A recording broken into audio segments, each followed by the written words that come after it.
Ladies and gentlemen, welcome to MIKEANN'S K254 channel and reaction.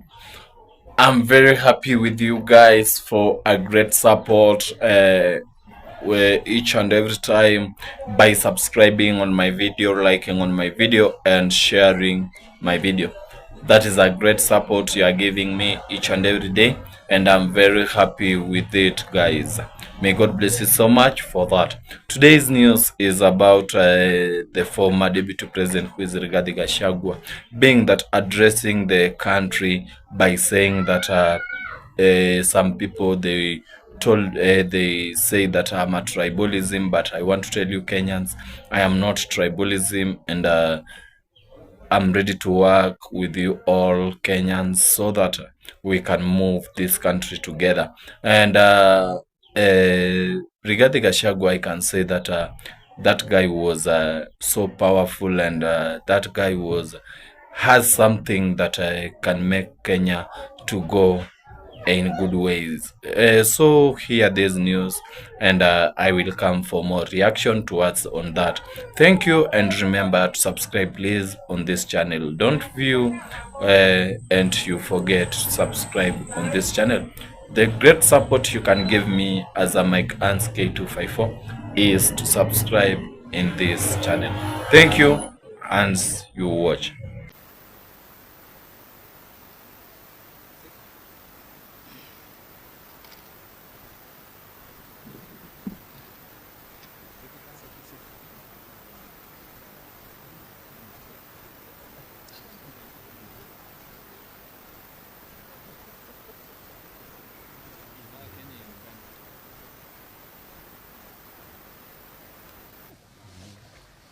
Are you ready?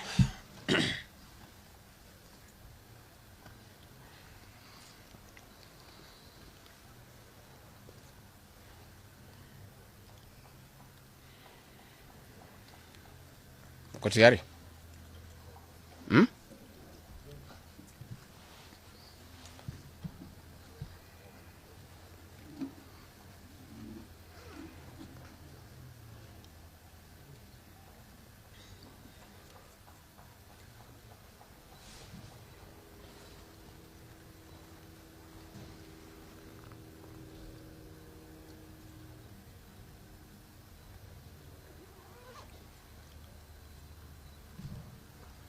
Muko tayari? Thank you. Dear Kenyans, you are all aware of the political developments in our country. We are standing at a point of economic, political, and social nosedive as a nation. As a country, we, the people of Kenya, are being treated by William Ruto as less Kenyans at any given moment. Driven by the resolve for a better Kenya and patriotism, I've heard a call from the people of Kenya to speak into the matters that are of concern to them and all of us for our common good. On the 7th of July 2025, during the 35th anniversary of Sabasaba, Kenyans from all walks of life, led by Gen Zs, and armed and peaceful, went to the streets. This is not the first demonstration that has happened in Kenya this year, where lives have been lost and property destroyed. Unbeknown to these peaceful demonstrators, the tired regime of Ruto had a well-organized state-sponsored militia in cohort with the police and other state security agencies to maim, kill, and destroy property, and blame it on the Kikuyu community and specific leaders who are perceived unfriendly to this killer regime. This targeted profiling of the Kikuyu community and destruction of their specific business is an economic sabotage not new to the narrative of William Ruto. On the 30th day, these state-sponsored militia, under instructions and guidance from the police, were dropped in different places in the country, and mostly in the Mount Kenya region and other regions not perceived friendly to the government. They were strategically dropped past midnight, and then roadblocks were placed by the police while others was dropped early in the morning. The militia were procured by Ruto. Governors and MPs allied to him. These regions include Nairobi, Kiambu, Kajiado, Kisii, Nyeri, Murang'a, Kiambu, Kirinyaga, Meru, Nyandarua, Kajiado, Kitengela, Ongata-Rongai, Machakos, Embu, and in Wote. They had clear instructions to loot and destroy specific properties under police supervision. A killer squad of 101 that works under the Director General of the National Intelligence Service, Nuruddin Haji, was armed with assault rifles and drove in a convoy of unmarked Subarus, shooting and killing innocent protesters aimlessly in the streets and estates. This squad in Subarus, hooded and masked against court orders, are disguising themselves as DCI's officers, yet we know they are not. In fact, I would like to clarify that the National Intelligence Service has procured Subarus to give an impression that this killer gang is from the DCI. The truth of the matter is that this has nothing to do with the DCI. This is the National Intelligence Service. And this squad of 101 people was formed when I was still in government. Officers were recruited from the Administration Police Unit for special training by NIS on abductions, killings, and cover-up. And this is a squad that is killing the people of Kenya. The killings and the business destruction pattern point to William Ruto's ethnic profiling narrative, which he is a master with no rival. With a close coordination of PS Interior MDOMO, this narrative was boosted online by state bloggers to spin the narrative. The Cabinet Secretary Kipchumba Murkomen's public to shoot to kill order, coupled with assurances to police officers that the government will not cooperate with the investigators in police conduct, has emboldened security forces. Police officers are now on record threatening citizens who are in their homes, boasting of their license to kill, acting with a confidence that can only come from the highest echelons of power. Mr. Murkomen's admission that these are not just instructions from him but orders from above removes any ambiguity about where responsibility lies. It will be recalled that in the run-up to the 2007 general election and its aftermath, the narrative of 41 against 1 was a masterpiece of William Ruto. The target was profiling Kikuyus against the rest of the country. To a large extent, he succeeded, and every Kenyan knows what happened, and it is also fresh in his mind of the ICC ordeal still hanging on the neck of William Ruto today. We remind William Ruto that his ICC cases are not yet over. They have been posed after witnesses disappeared, and what he is pretending over are crimes under the Rome Statute. It is clear history is repeating itself, and the architect William Ruto is back on the deck. He is hell-bent to finish his unfinished business with the people of Mount Kenya, destroy their businesses, and make them black sheep of Kenya. Despite this horrible experience, the people of Mount Kenya voted William Ruto to a man in 2022 general elections against the advice of President Uhuru Kenyatta, whom Mr. Ruto had branded as a drunkard and a useless leader. Today, the people of Kenya, and especially the Mount Kenya region, feel sorry that they did not heed to the advice of Uhuru Kenyatta. These state-sponsored militia were key in touching of various parts of the country with ease of police assistance to prefer terrorism charges on specific people from the Mount Kenya region. So far, about 50 young people are in courts in trumped-up charges of terrorism in scenarios of state-managed crimes by the state. Again, this is a clear onslaught on the Kikuyu nation. A case in point, when a police station in Mawego in Homa Bay County was torched, the suspects for that particular crime have been charged with arson. But when a police station is alleged to have been torched in Kiambu, suspects from the Kikuyu nation are charged with terrorism charges. This is serious ethnic profiling. Last night, in Juja and Kirinyaga, these state-sponsored militia invaded various businesses. Luckily, in Kirinyaga, after Wananchi went to Sagana police station and they refused to act, saying they had orders from above not to interfere, the people organized themselves and repulsed the militia. Mr. Ruto's ethnic profiling has led to the destruction of the foreign properties belonging to the people of Mount Kenya. Maguna supermarkets in Meru, Kahawa West and Murang'a. Nice supermarkets, hotel and petrol station, and nice city in Mwea in Kirinyaga. County supermarkets in Kabati and Kirinyaga. Power Star supermarkets, Quick Mart supermarkets in Eastern Bypass, Shell and Total Mini markets in Roiro, Chill Post Hotel in Gong, Boju Shop in Keserian, Homegrown Supermarket among others, and the Family Bank in Kahawa and Roiro. Notably, in Meru, these state-sponsored militia tried to attack Meru Dairy Processing Plant and were repulsed by workers. In Nyeri, they further tried to attack Wakulima Dairy in Mukurweini, and the attack failed. We urge our businesses to heighten security surveillance on their business premises and production lines, especially the KTDA, coffee factories, milk processing factories, among others. We take note that in Meru, on Sunday the 6th of July, at an event attended by CS Kipchumba Murkomen, the MP for Bori, Mugambire Dikire, indicated that a supermarket would be attacked the following day.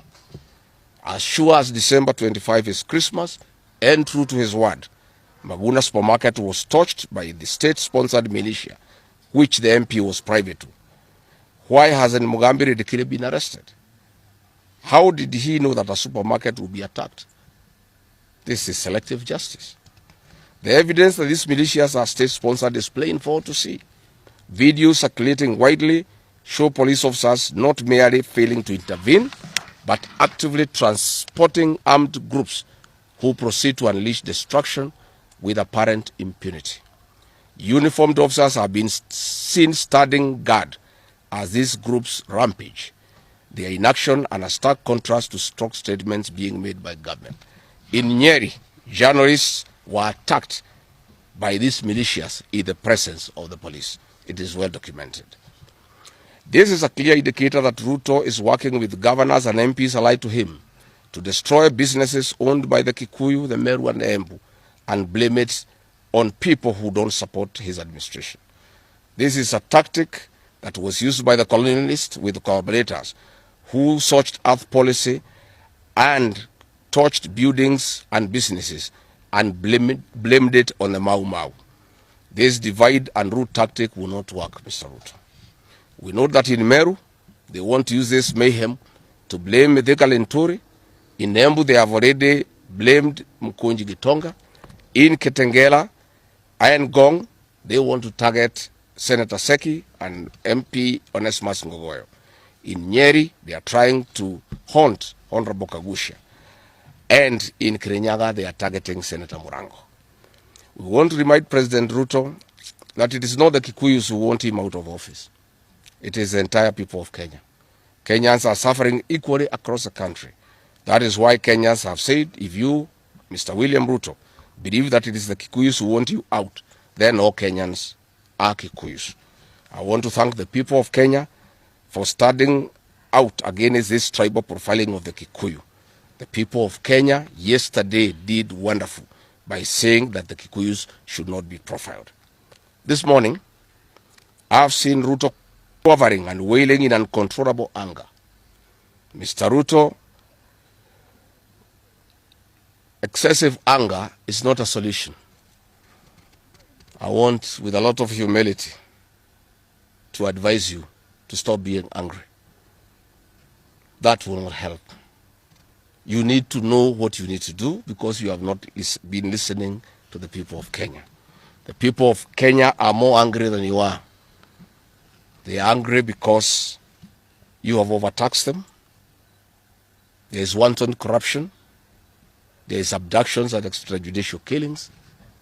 There is ethnic profiling and other ills that bedevil your administration. If you want to be calm, please abolish the housing levy and give dignity to the payslip. I have heard you saying that you cannot give jobs to the young people. Please restore the dignity of the payslip. Restore the capacity of the middle class. The middle class will give jobs to these young people. Stop killing and profiling the young people. Listen to them.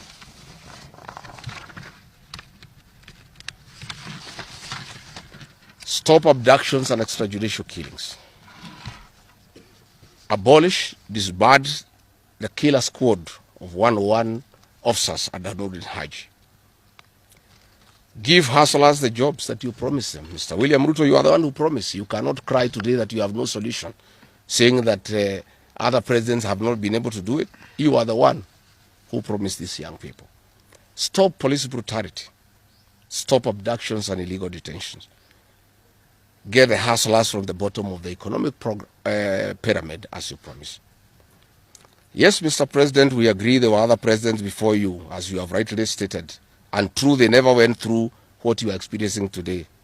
May it please you to know that the reason why Kenyans rarely had problems with them, Mwai Kibaki and Uhuru Kenyatta were guided by the Constitution and the rule of law. They did not capture our constitutional institutions to work for them instead of working for Kenyans. They never killed children. They never attempted to build churches in State House. They never organized militias to destroy people's property and kill them. That is why you have a problem.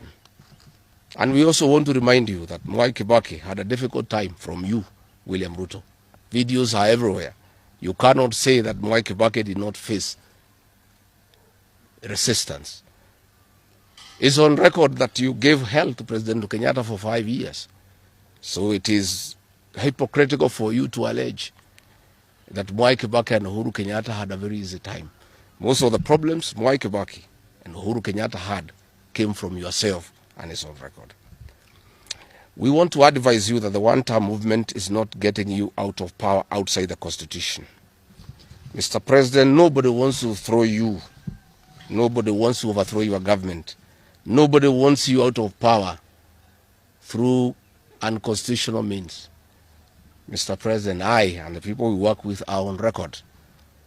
We want you to remove you from State House through the ballot in 2027. This narrative you are creating that there is an attempt to overthrow your government is for you to have the opportunity to use the Terrorism Act to profile communities and to persecute leaders who are opposed to your administration. Please relax. We want you to serve your one term. Nobody wants you out of government unconstitutionally. Nobody has any plan to overthrow your administration, Mr. President. We want to face you on the ballot in August 2027. So just relax and stop crying wolf that anybody wants you out of office unconstitutionally. There is no leader here who is planning a coup, and none has the capacity. And nobody is interested. The leaders in this country, and indeed 95% of the Kenyan population, want to humiliate you at the ballot. They will relish that moment. None of them would want you to go out through any other method, unless, of course, you decided to resign on your own volition. So please stop creating this narrative. This narrative is to enable you to use anti-terrorism law to persecute leaders and to persecute the Kikuyu community. If you speak out online, Mr. President, you want to use the Terrorism Act to harass people. If you dare challenge your administration, you want to use the Terrorism Act to deal with people who are opposed to your administration. My fellow Kenyans, let us not be deceived. William Ruto has stripped away even the pretense of democracy. What we are witnessing is not the rule of law, but the rule of fear. This is not the behavior of a government that serves its people. This is the machinery of outright dictatorship. Finally, I want to announce to the people of Kenya that tonight I will be traveling to the United States of America to talk to the Kenyans, the diaspora, and the international community about the state of the nation. I would have wanted to stay in the country at this very difficult time when our people are under siege, but I have engagements that I'm not able to postpone. I have been threatened by people close to William Ruto, who called some of my people today, that they will want to stop me from leaving the country. I have no problem. If you want to come and arrest me at the airport, as you are threatening us, you can go ahead. I don't have a problem. You cannot sell fear to us. You know, even if you sold us fear, we cannot buy. You know, and therefore as I'm out of the country, unless I'm stopped from going. And if I'm stopped from going, I'm still okay. I'll be here because this is my country. We have made sufficient arrangements with other leaders in the united opposition to create a pool of lawyers to come in through for our young people who are being persecuted on trumped-up charges of terrorism. And I want to explain. I have heard the president saying that people have attacked police stations and the law courts. It was all stage managed by the MP for Kikuyu. How do you explain that people can walk into a police station and they are not armed and take over the police station from armed police officers? How do you go to the courts that are guarded by armed police officers and touch them?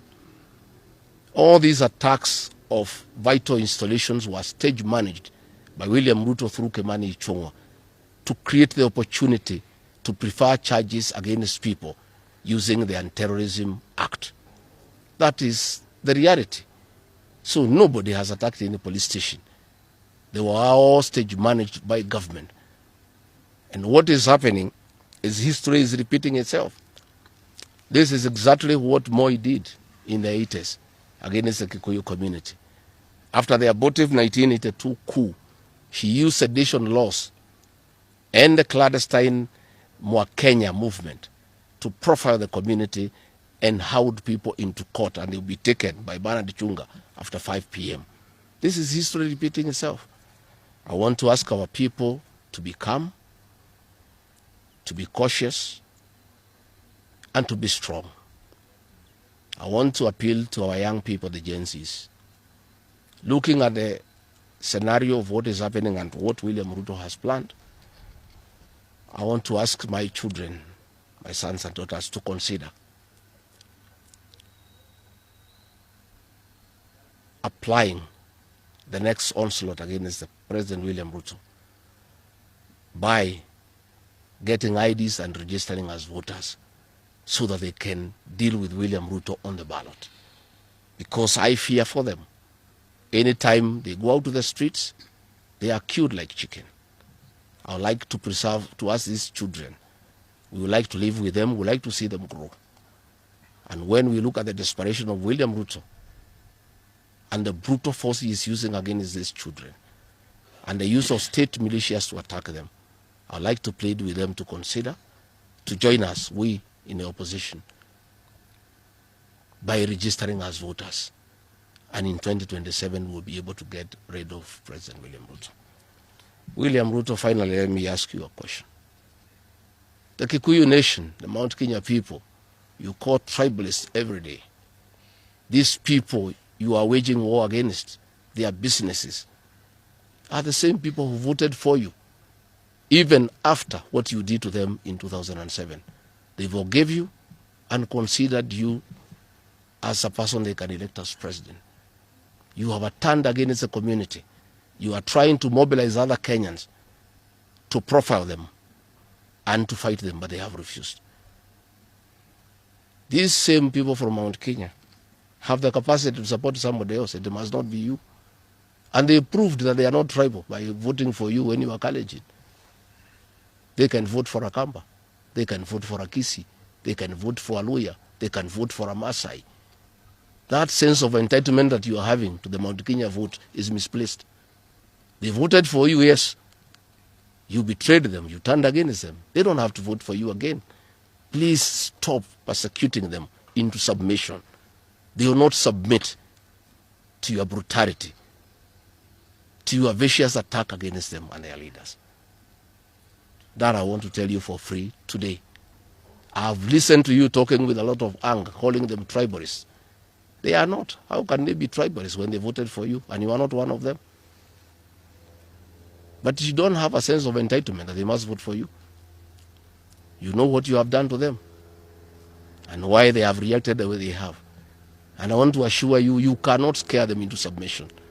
Even if you jail them, they will not submit.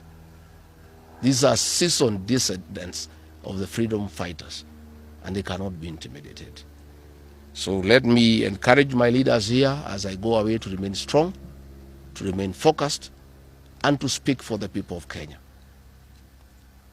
I am I have a lot of gratitude to the Honorable Stephen Kalonzo Musyoka and Eugene Wamalwa, who have been in court the whole of yesterday and today, standing strong and defending our young people who have been framed and charged with treason.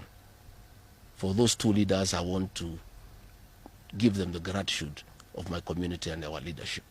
They have come through for a community when it's under siege, and we are indeed very, very grateful. I want to ask our leaders here to be vigilant and to continue speaking out to the people of Kenya. Should the situation get out of hand and I need to cut my trip short and come back to join the other leaders in defending our people and speaking for them, I will gladly do so. Thank you very much. Good. That's comprehensive. I don't think iko maswali hata kidogo. Labda ile watu ya Kameme iko na idogo.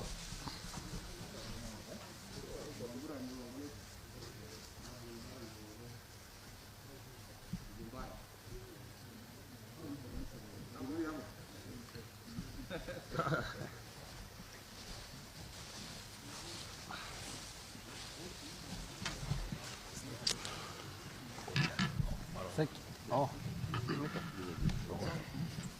Muko tayari wale watu ya Kifaransa? Thank you, my viewers. Welcome back again. I'm very happy with you guys. If it is the first time to view this video, this is MIKEANN'S K254, and I'm very happy with you guys. So today's news, as you see, you saw that interesting story, and Rigathi Gachagua addressing the country or addressing people of Kenya. Na kila mtu anamtazamia kwamba Rigathi Gachagua, wengine wanasema kwamba ni mtu mkabila, ni mtu ambaye anajali tu watu wa Mlima Kenya, ni mtu ambaye hayuko tayari kwa kuongoza Kenya kupeleka mbele, bali yeye yuko tayari kwa kujiinua na kujinufaisha yeye mwenyewe kwa ajili ya ukabila ambao ako nayo.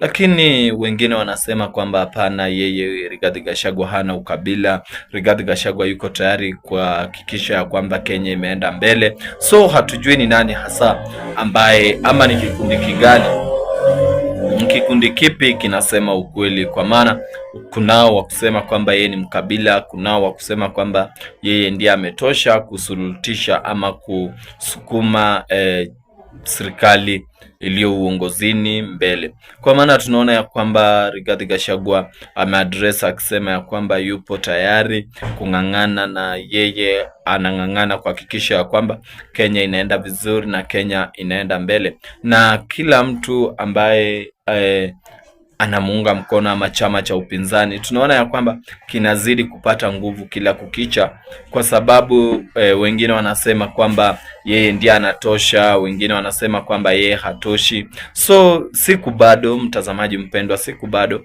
na tunaweza sema kwamba yeye hatoshi na kumbe ndiye anatosha, na ama tuseme kwamba yeye anatosha na kumbe yeye hatoshi. So as we are waiting 2027, we know that Rigathi Gachagua is a former deputy president, so anajua all anajua mbinu zote ambazo President William Ruto anaweza zitumia kuhakikisha kwamba ameupata uongozi itakapofika mwaka 2027. Lakini hizo mbinu zote ambazo anazijua, je, zitamsaidia kuhakikisha kwamba amefunga milango zote ambazo zinaweza kuwa zikitumiwa kuhakikisha kwamba Ruto amerudi kwenye uongozi wake? Waweza nipa tu jawabu lako kwenye comment section na itakuwa ya maana sana. So mtazamaji mpendwa, hope you have seen that news, and I'm very happy with you guys. And na unapoangalia mbinu zake ambazo anazitumia, huenda zikawa mbinu za fiche sana kwa William Samoei Ruto. Na tuliona ya kwamba William Samoei Ruto alipokuwa Kisumu kwenye ziara zake za kampeni, akienda kuzindua miradi, yeye anasema tu ya kwamba yeye yuko tayari kwa kinyang'anyiro, na yeye yupo tayari kuhakikisha kwamba amerudi kwenye uongozi mwaka 2027 na hatujui kama kweli kitawezekana. So mtazamaji mpendwa, thank you kwa kuwa mtazamaji wangu, na popote ulipo kumbuka kusubscribe, kulike na kushare. Thank you.